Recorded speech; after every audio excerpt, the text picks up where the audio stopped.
Arestado ang mahigit 20 miyembro ng isang grupo na nagkandado ng mga negosyong hindi umano nagbabayad ng buwis sa kanila.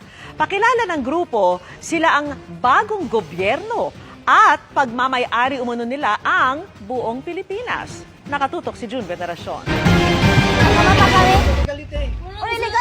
Sino ang hindi kakabahan sa ganitong tagpo?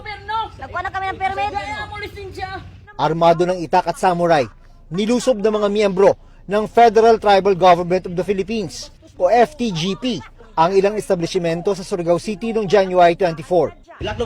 Uno, kuma na ang oras. Lalo pang tumaas ang tensyon nang ipadlak ng grupo ang ilang tindahan.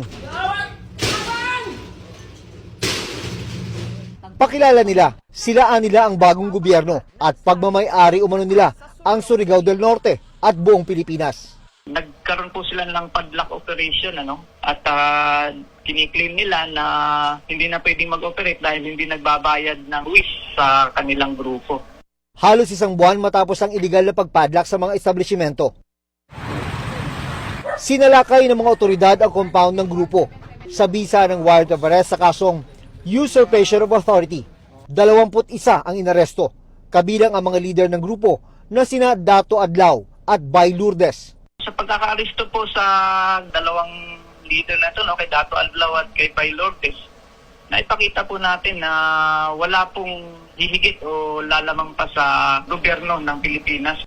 Nasa kustodiya pa rin ng PNP ang mga naaresto. Nakatakda silang ilipat sa Surigao City Jail. Para sa GMA Integrated News, June Veneracion, nakatutok, 24 oras.